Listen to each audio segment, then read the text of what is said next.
Hello all. Just doing maybe a part two or a continuation of the video we did just recently on commenting live on the comments on the videos. And I think the last video was like an hour of going through this. Part of it was me just talking and commenting out loud, but I wanted to continue that. That I've gotten some good feedback on that so far. And I know other YouTubers do this from time to time, and I think it's kind of fun. So I'm going to just jump into it. So we'll start at the bottom of the screen and work our way up, trying to work on the older ones and to more recent. So the video here on the right, the thumbnail is a Hampton Bay high velocity fan from the 90s. If you follow the channel, this was a free fan. It was a score of free fans that I had gotten off of Marketplace, and you can check those videos out on what those 4 fans are. And this is really, well, all of them were pretty good in their own right in terms of what they were, except for maybe one, but that was just a tower fan. Not that it was in bad condition, it was just not interesting to me. But this Hampton Bay is just freaking a beast. So at Donald Eps-F7Z writes, and thanks Donald for taking the time. I believe your fan is a late 80s or 90s fan, and I think it was made by Patent Company. It was rebranded for the Home Depot or Lowe's stores. I wondered if the owner had it suspended from the ceiling some sort of way. Maybe that is the reason for the strings. I really think you'll enjoy that fan. It is worth keeping. Yeah, so what this commenter says basically is what everyone else has been saying. It's a rebranded patent. Yes, absolutely. But what he is the first person to comment on, when we did that video, that checkout video, there were these like strings that were kind of like not wrapped around the shaft or the blades or anything, but just kind of around the back of the motor and where the stand is connected to the housing. Eddie and I didn't really know what that was for, so he, of course, just took it right off. And I understand what you're saying, but I think the sheer weight of this thing and those strings, I don't think that those strings would support this thing. I don't know. It's a mystery. It's a mystery for sure. All right. Let's see. Strings, I think, would be not strong enough. Things I think.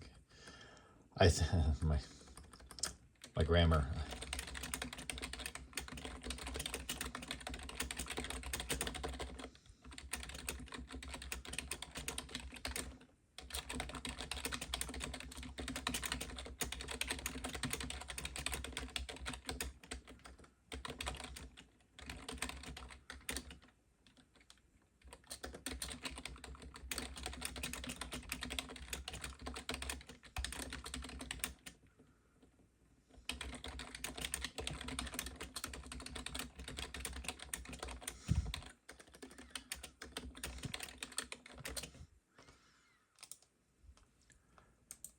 All right.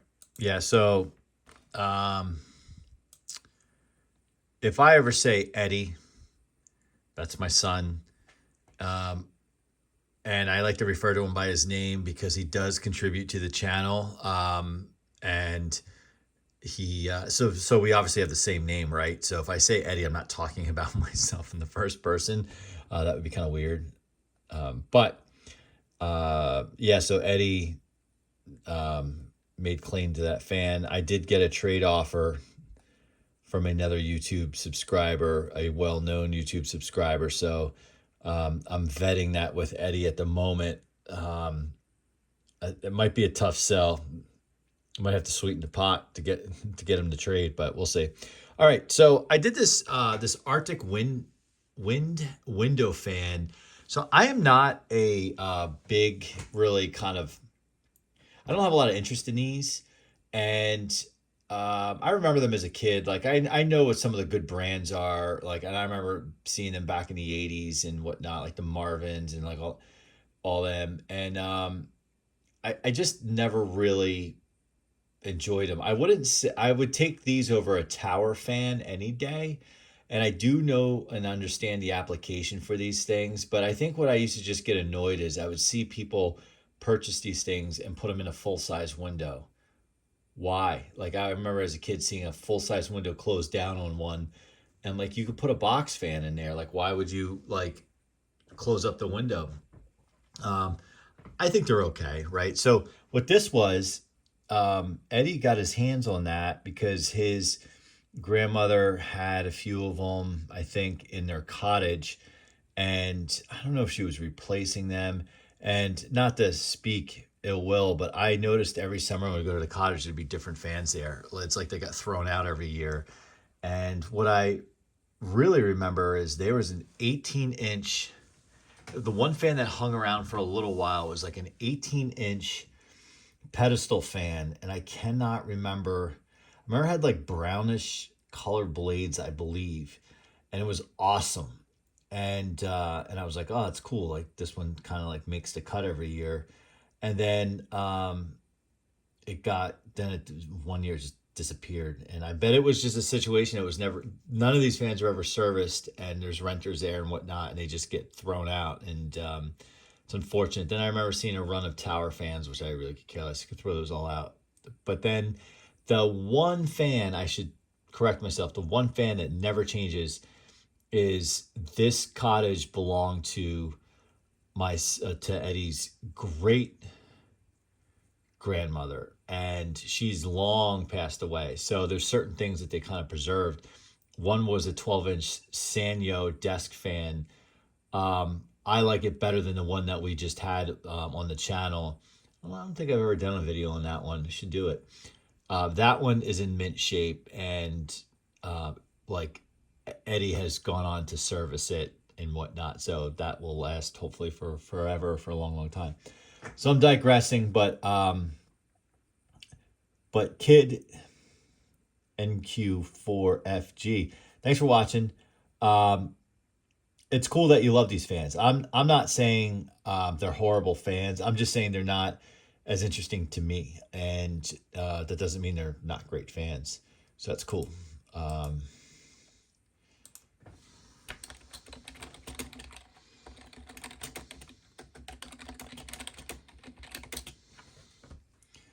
All right.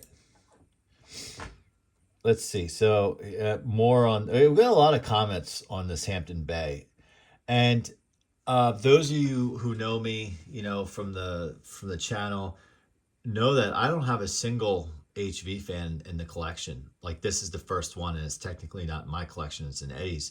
But like I do notice them, and I do notice like I pay attention to like for example, like the Utilitechs that you see today. They're cool, but they're like just so lightweight and like anything more modern. There's just less to them. But when I picked this thing up, when I showed up and I saw this thing in this guy's driveway, I was just like, this is special. And clearly by all the commentary on it, people seem to enjoy it as well.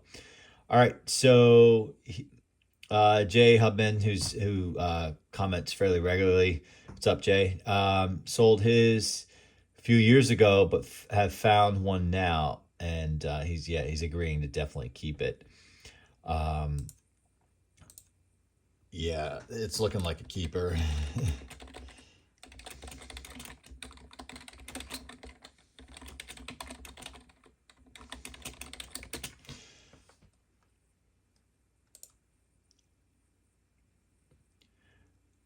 Oh yeah.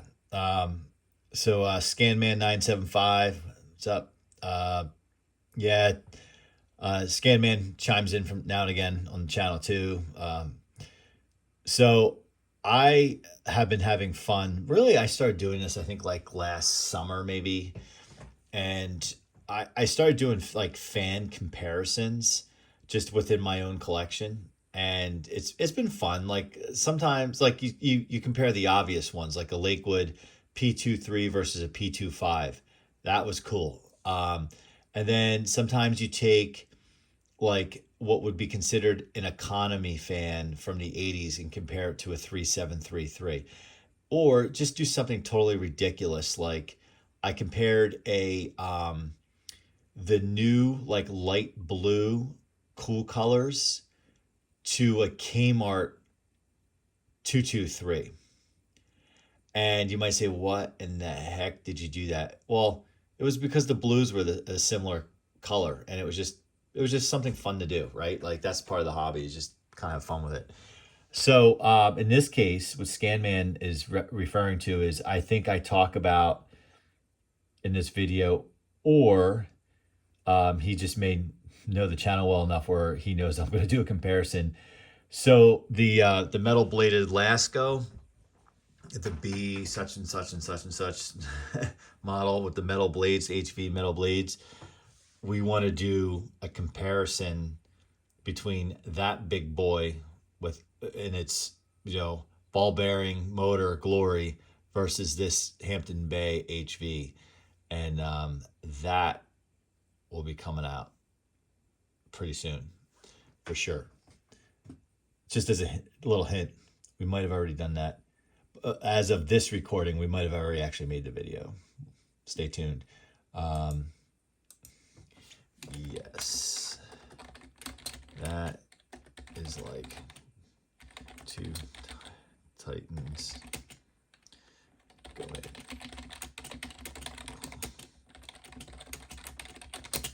All right. Spell check is a good thing. Lamont is probably the most regular contributor to the channel, with his comments and his insight. Insight is just amazing, and it's super appreciated. So basically, he writes, it's basically a rebranded patent high velocity fan with a McMillan motor, and it's super powerful. It's made 99 through 2000, same as the patent one sold at Walmart. This one was sold at Home Depot. Yes, this is a keeper. Whatever you do, do not let this one go. Yeah, Lamont, you're right. Like, I don't think this one's going anywhere. I really don't. There would have to be a sweet, sweet trade deal, or like that unicorn fan that I just don't have in my collection and I've been chasing down. But guess what? I pretty much have my unicorns. And the only, I think the only two fans that like I really, and they're box fans, that I really want to add to the collection at this point. In my collection, I got to slow down. And Lamont, like you, I got to think about retirement, because it's just, which I don't think I'll ever retire, because I just like the hobby so much. Space is a premium, although we just acquired a new location, so it's kind of a license to go crazy again. But I gotta prioritize. As I digress, the two fans that I would be open, I would rather just buy them and not trade, would be a McGraw Edison Infinite Speed box fan and a McGraw Edison with the Venturi ring, both comfort fans. Those are the only two comfort fans I don't have in my collection. And as you know, follow the channel, I'm attached to Edison because it was childhood for me. But there's no way this Hampton Bay gets traded 1-for-1 with a box fan. No freaking way. The only maybe way is like a P25, because they're so rare. Like a P23, I'd want something in addition with a P23, because you can find P23s. And the Lasko with the the Laskos and the Daytons that we just acquired, I have 3 of those now. So like another one's not going to do me any good. I only have one Hampton Bay, or Eddie only has one Hampton Bay. And plus, like, I can't speak on his behalf because it's his fan. All right, I am going on too long with this.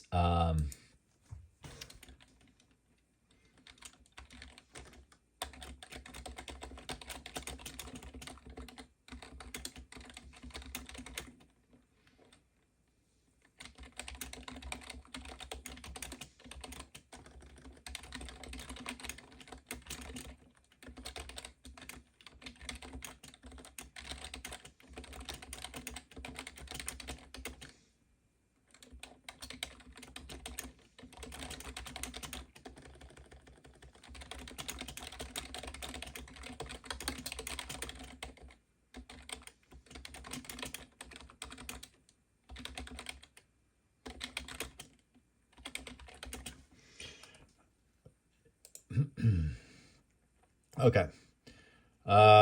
Jesse James, same video. When I see those strings, the first thing that comes to mind for me is that they had it hanging up from the ceiling somewhere. Yeah, but I just don't think they're strong enough.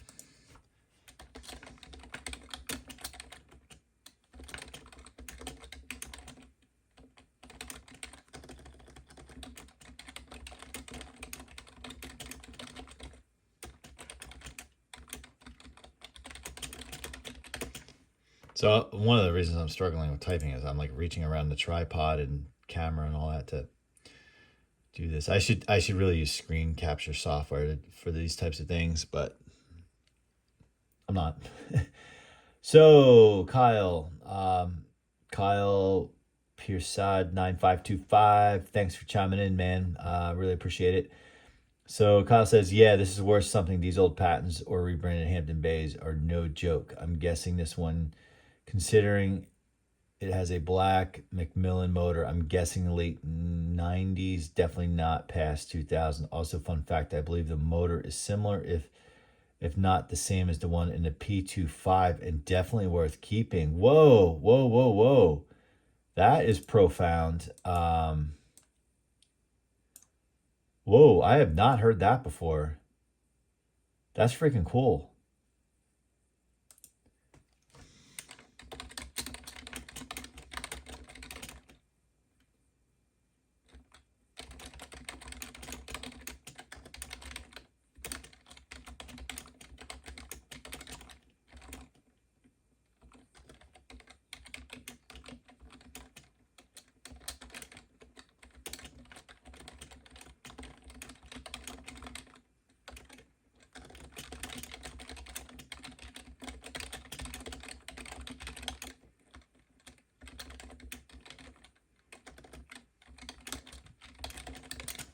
Wow, okay. See, this is why I love the hobby. This is why I love all you guys. I am constantly learning stuff. And I never thought I was like the connoisseur of everything, but like I know my way around like what I like, and but when I kind of branch out, a little less detailed, but that is really cool to know that. Okay. Orange flip flop. Orange flip flop. What's up, man? Thanks for chiming in again. I know you chimed in before. Of course, you say that right here. All right, so I'm going to read this. This is a longer one. I forgot to mention my comment on the other video. If there's a big number, usually on the bottom of these, the first number will be the year with respect to the decade. For example, I have a slightly earlier version of this, though branded Galaxy. It was a rounded blue blade, but otherwise the same configuration as that fan. And the number on that one is 101258, denoting 1981. Okay.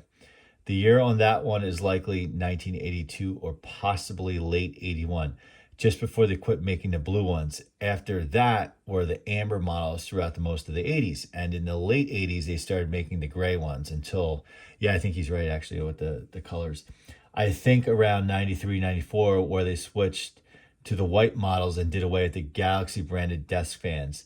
The blue fuse plug was introduced sometime around 04, 05. Yeah, I think you're right. If I'm not mistaken, I'm not sure if this variant of the blue ones was ever made into a pedestal variant, but the earlier piano key button ones, I believe, were. I think you're correct with the pedestal. It was not made into a pedestal variant. This variant exists in 16 and 9 inches forms, both with pointy blades, but the 12 inch is probably the most common of the three sizes. Yeah, I would agree. From what I've seen, I believe the motors in these were made by Sanyo. Well, that I didn't know. These fans or similar models were sometimes rebranded as Sears, Air King, Dayton, Patton, Ambassador, Crosley, Panasonic, and probably a few more I'm forgetting. Whoa, that's impressive that you know that. I definitely knew the Sears and the Air King.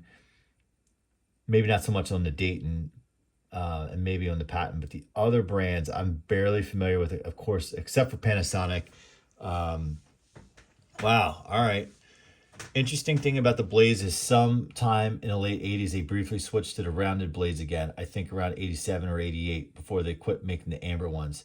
So every once in a while, you'll see an amber one with rounded blades. You don't see the blue pointed blades often, so these are a little more rare. But other than the blades, it's a pretty standard Lasko of the time. Neat fan. You know, I thought orange flip flop. I thought for a moment. Whoops! I just kicked the camera. It's like a taboo. I'm just like I'm crammed into this spot right here that I'm doing this. Um, you know, I for a brief moment thought about hanging on to this Lasko because I do like it, and I'm not an oscillating fan guy.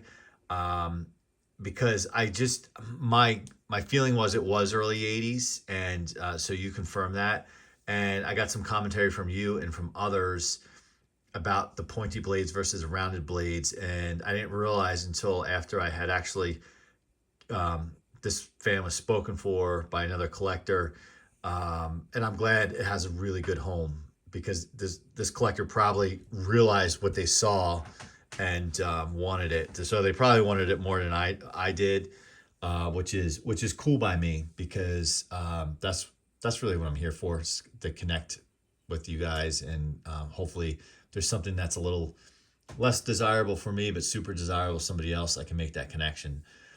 So that's interesting. And all the different variants throughout the years with the color blades, absolutely. I knew that was the case, but I just didn't know really the years. So it's cool to see that spelled out. And then the rebrands, that's really fascinating. I didn't realize it went that far. Um, Really, I mean, orange flip flop. You are a wealth of knowledge. You're welcome to please chime in more often. Thank you.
All right, that was nice. I really appreciate it when people take the time to do that. Lasko, I want that fan. Had from Lincoln growing up. So Raymond Bush 1407. Yeah. I'm sorry you missed out. Another collector got his hands on it. Uh, it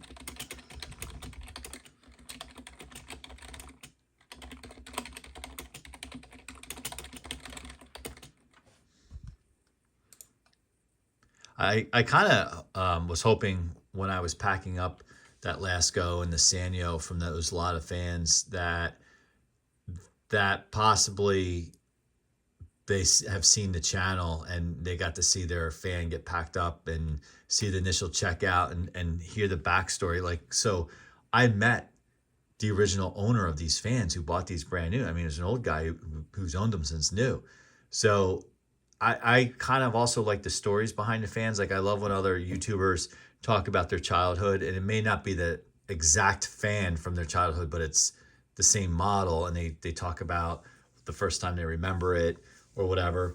So I do hope somebody who sees the channel is the one who acquired this, because I did it through eBay, and they can know that where the fan originated from, like what part of the country, the type of person who owned it. And like, I consider myself, we only had them for a few weeks, basically just enough time to kind of test them and service them, and then you know, find good homes for them.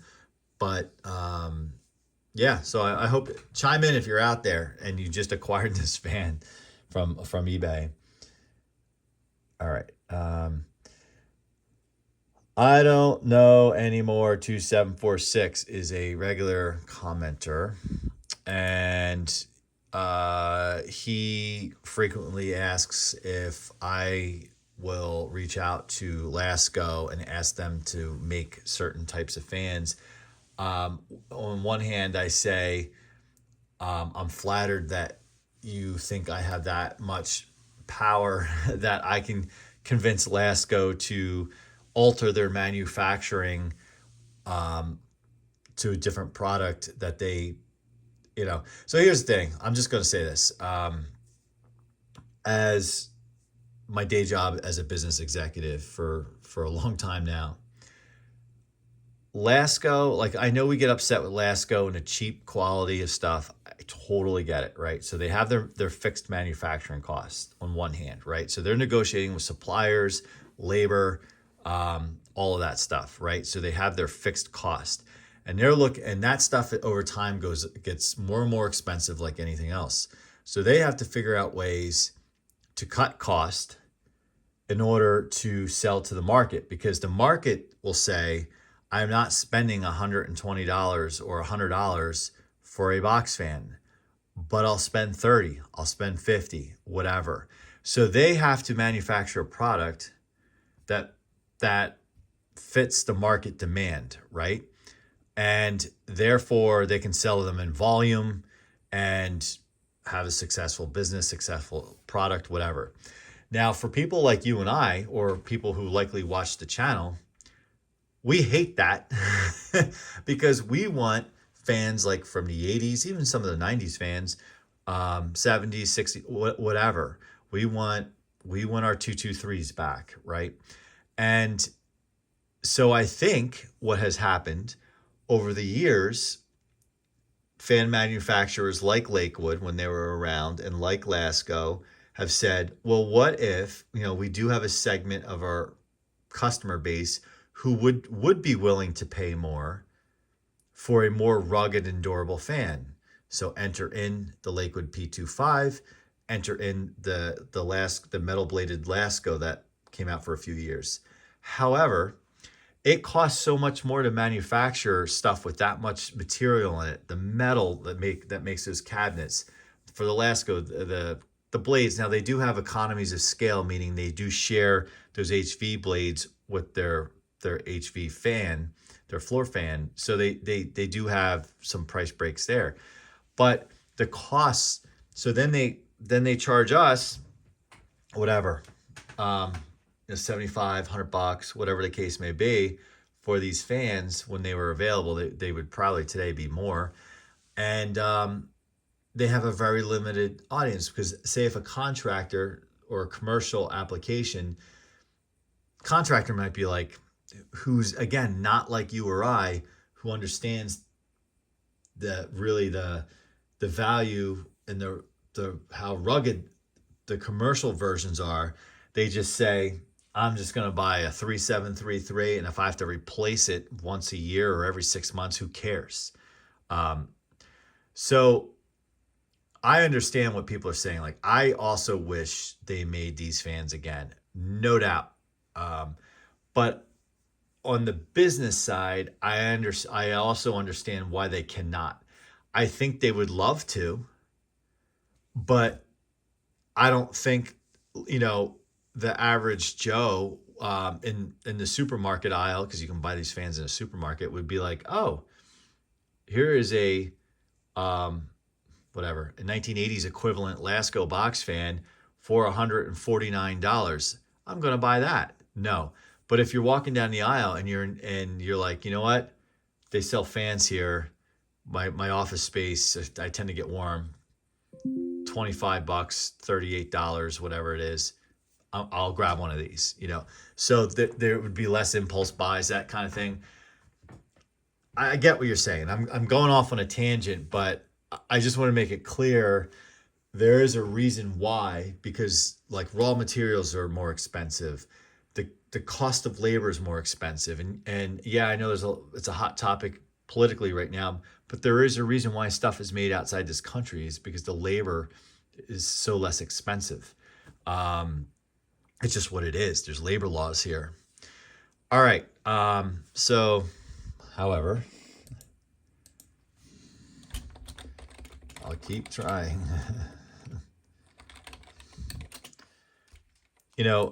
What I do in my day job, and I'm not going to get too specific, but it has to do with light manufacturing and outside of the fan industry, if you will.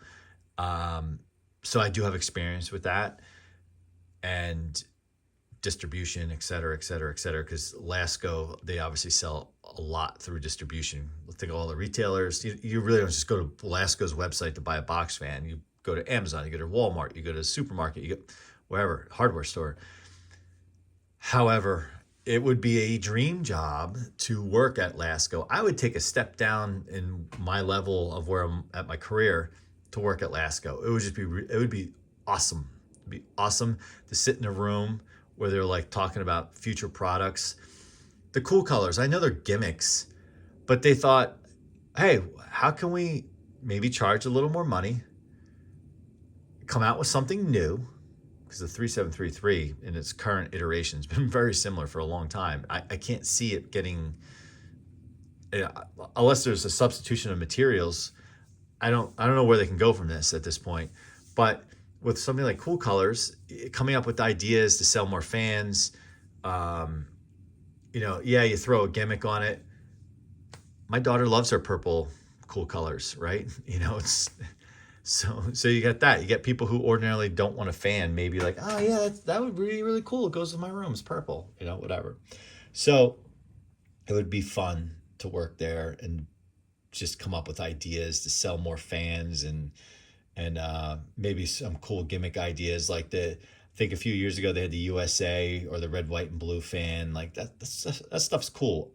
That's where I think Lasko's cool and stands out because Aerospeed's not doing that. But they are. All right. Eric Vilmer, 3902. Thanks for checking in. Oh, that's cool. And thanks for commenting on that new Arctic Wind video. I love my Arctic Air 8-inch pivoting fan, 10-inch box fan, and 16-inch oscillating fan I just bought. The 8-inch has blue see-through blades and kind of like a vintage oscillating fan. That's cool. I like that.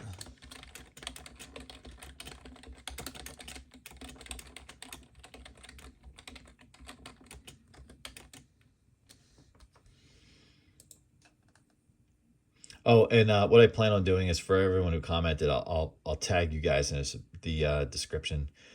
All right, so I know everything's been about fans, and that's kind of when this channel kind of like launched. I spent a lot of time just going through the collection and whatnot, and then we've deviated off that. Clearly, I would go on rants about particular topics, and sitting in a couch. But all right, so the next one from Vince-YOLO. Thanks, Vince. Thanks for checking out the channel. So Eddie found this Honda HR 2115 push mower, and he got it for free. It was somebody in their neighborhood who had like a sign on it, and he went and grabbed it. And it's not the first time Eddie has done this. And we have I bought it brand new in 2015, Honda push mower. I wanted a non-self-propelled rear bag, and the thing runs like a clock. It is so easy to service, like to change the oil, sharp, and it has the two blades underneath. So easy to do all that. And I've always been like a old school 3.5 horsepower Briggs and Stratton guy. Like if you follow the channel, we've done some videos on that stuff. In fact, I have like a project that's been on the shelf, the Restore in 1986. Eddie has a 1985 that we found in the woods during COVID that looked like it had been there for 15, 20 years. and we drug it out. We named it, we called that Project Rust Bucket. We had to trash the frame, new frame, tons of, not tons, but a lot of new parts off of eBay, and a lot of like watching YouTube videos on how to do certain things. I can do quite a bit, but there's some like small minor details, and anytime you have a lawnmower that's been sitting for 20 years in the woods, you're gonna have to go through the details. Anyway, so we have some self-educated lawnmower background, and when he brought this back, I said, dude, you have a score, because I follow the Honda group on Facebook, and there's people who pay top price for these old 2115s. And he's like, I'm not getting rid of it. What is cool about this mower, and what I like, so it's self-propelled. It has and I know some of the new ones do it, like the commercial grades and whatnot, and the high-end ones. You can engage the blade almost like a ride-on lawnmower, or disengage the blade and keep the lawnmower running. Super cool. This thing is like, I said to Eddie, I said, this is basically like a walk-behind tractor. It's really cool. So this video was just like a checkout and first start. We do another video. Feel free to check out that one too, where we service it. That was over the winter time. We try to service the lawnmowers over the winter time for something to do in the garage, like crank up the heat and service the mower so they're ready to go. But I don't think he's used this yet this season. As of this recording, it's May. This probably won't air for a while, just because I'm backlogged and videos getting out there. But I wanted to catch up on the comments. Yeah, so if you are into lawnmower stuff, we do have some things here on the channel for sure. And Vince, if you're a lawnmower guy, excellent resource. And I say this to anyone. Go search on YouTube for Bruce Pender. He's up in Canada. He's like a retired, I think he's a retired mechanic or something like that. He has an awesome channel and just takes you through. He basically finds free mowers that are non-running, takes you through what's wrong with them, and shows you how to repair them. Awesome resource.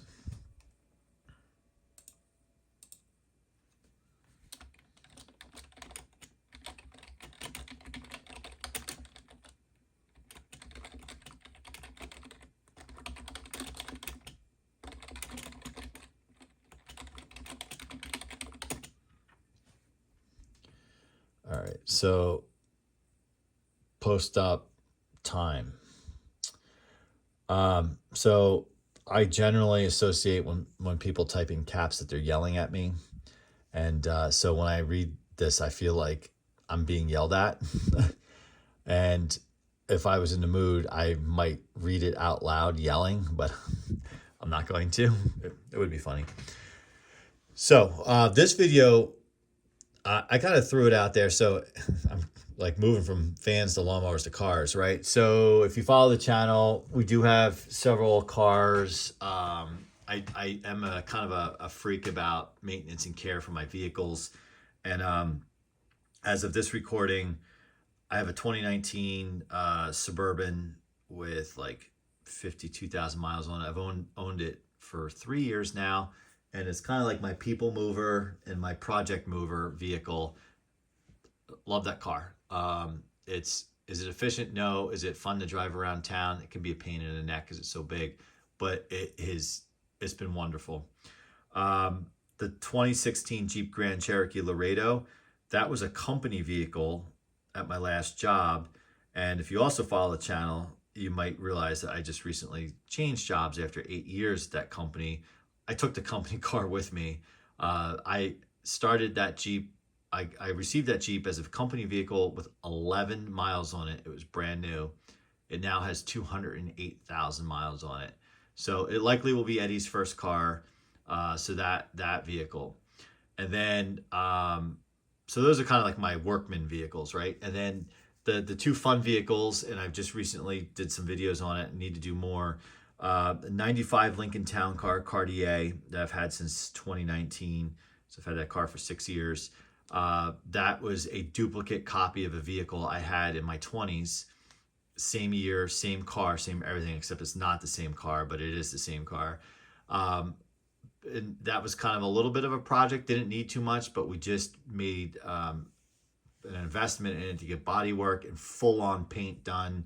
So there's that vehicle.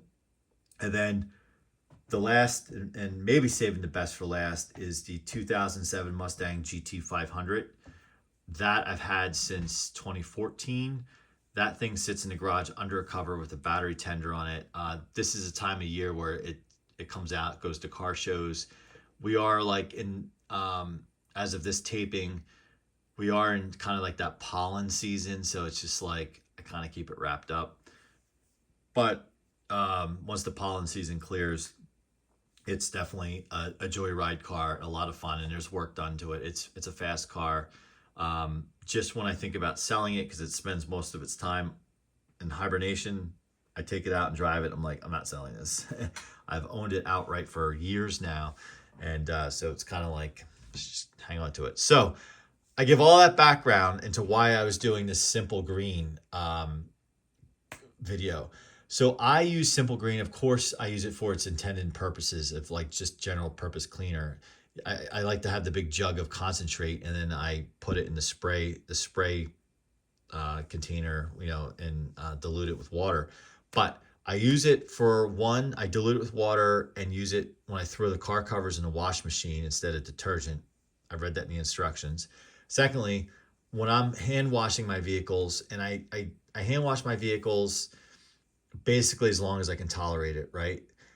So where I live, usually springtime, like basically when the temperatures is in the 50s, which I think can be cold on your hands for sure when you're dealing with water, but I can get by and tolerate it. And from the spring, and I try to make it to November 1st with hand washing. And once I get to November 1st, then I go back to using the car wash.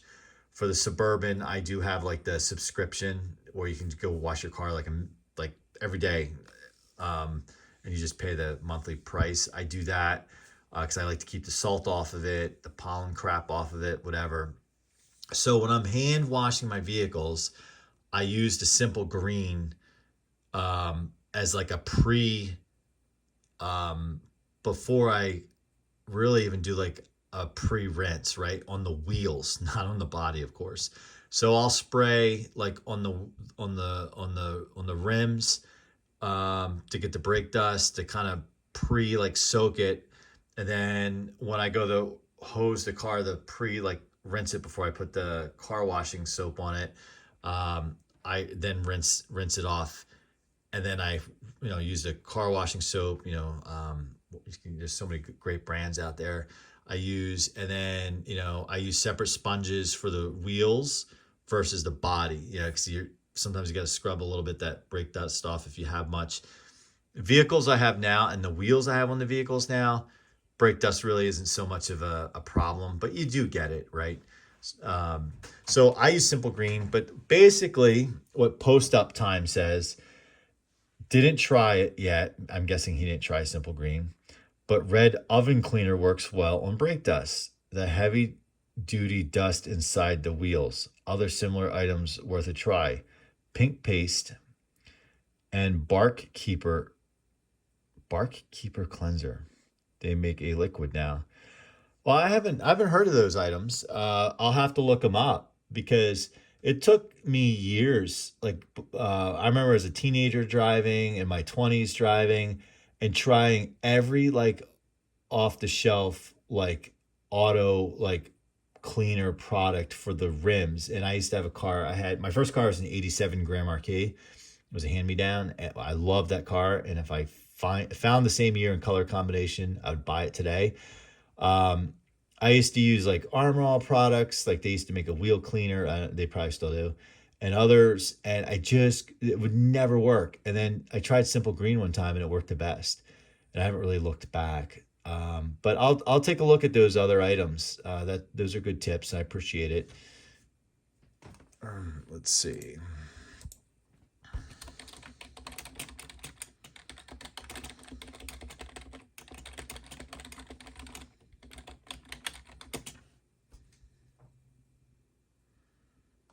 All right. Well, I think we got through. If I hit refresh, what happens? I purposely didn't hit. Oh yeah, there's two more comments out there. What the heck? We'll get them. We're only 45 minutes in, right? So the agent assassin. Okay, so this was a huge topic on the channel for a while. And I have my kind of like my first, it was kind of like rebirth, right? Into like collecting fans. Like as a kid growing up, I had fans I really liked, and then they went away, and then there was no internet, there was no eBay, there was no marketplace, there was nothing, right? So like you either got lucky somewhere and found something, or you didn't, and most of the time you didn't. So finally in 2000, I think it was 6, I got my hands on an Edison with the fake wood sides and the banana blades on it. I don't think it's a thin and light. It might have been like what the comfort fan evolved into. I got that. I was super stoked because 1992 was the last time I saw an Edison fan, because they died. We had 3 of them. One of them died in the mid 80s. 2 died basically within weeks of each other in 82 or 92, and I was a young kid. I didn't know how to fix them. I think what happened was, I think a winding. I think eventually the varnish wore out because it like flamed out. Both of them did. So this comfort fan, it's actually a comfort conditioner in this video here, was acquired by me in 07, at very beginning of 07, I think, or maybe late 06 on eBay.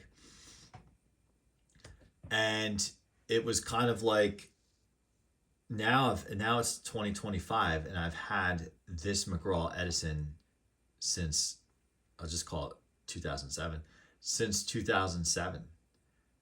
That's a long time. I've had it now for 18 years, and it was old when I got it. So I've actually had this fan longer than when we had our original ones that like died in 1992. So this one here, this comfort conditioner, I call it like my original, it's like my re-original, right? Because it's not from my childhood, but it's been around so long now, it's kind of like it's been a fixture. So in the video, in one of the videos, like, because it's been in so many videos, just really quick, it's been, I restored it fully during COVID, like ripped everything apart, repainted the cabinet, restored it. It came out awesome. Then somewhere a few years later, it started chirping. Like it really started chirping. Like the bearings were making, like it was chattering, this high pitched chatter. So a good buddy from Mark, from one of the fan groups, actually, I shipped it to him a couple times, and eventually we replaced the covers on both sides. So the bearings are basically replaced, and I think the covers come from like one of those, like kind of like one of the fans I talked about with the fake wood sides, because the covers are different colors than the original, but they're still from the same motor. The bearing has been replaced, or not the bearing, the shaft has been replaced. And then ultimately I ran into a problem because the blades have come on and off so many times, started slipping on the shaft. And I listened to like every comment and tried, between using a piece of paper, using the glue dots, just trying so many different things. Finally, the next wave of commenters suggested either drilling a small hole through the side of the hub and then looping a zip tie around and pulling it through, or there's a couple others like using a hose clamp and whatnot. Next time I think I would try a hose clamp for sure.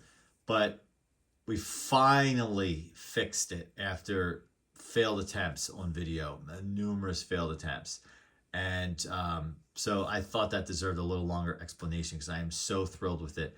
However, I just I just physically moved that fan from the condo location to the new location, and I noticed like the knob popped off, and then like the switch like it's just like resting loose inside.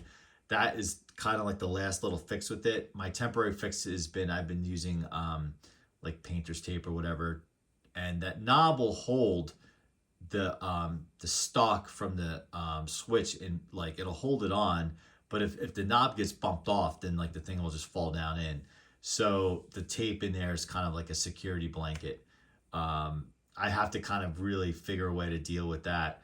But the fan runs well, and I'm just very happy that through fellow collectors and people like yourself, I've been able to keep it like not just like on the shelf somewhere like not functioning. It still works. So really cool. Yep. So this is what the agent assassin is basically saying. Excellent tip. Excellent tip, and I will try that way next time, as I'm sure with my other fans it will come up again. Cool. That's I just love when you guys Lamont, good job fixing it. Glad you got help from the other fan collectors get it working. I enjoyed the video. Cool. Yeah. Yeah, it's really it's just it was a good feeling when we got it to work. I was so happy because it was like 6 or 8 months. It's been a problem. It's been a problem for a long time, and I was just like, am I ever going to get this fixed?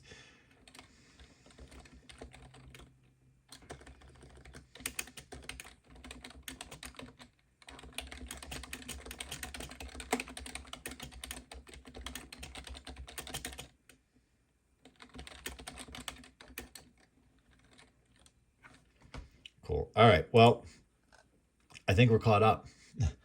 So that was a lot. My channel here is much smaller than some of the others. Like Lamont's is significantly bigger, and I'm not really here to compare channel size. But the point is, this was a lot of comments for this channel at this point in time compared to typically we get a few comments here or there, but these really rolled in, and I have to say I appreciate you guys so much.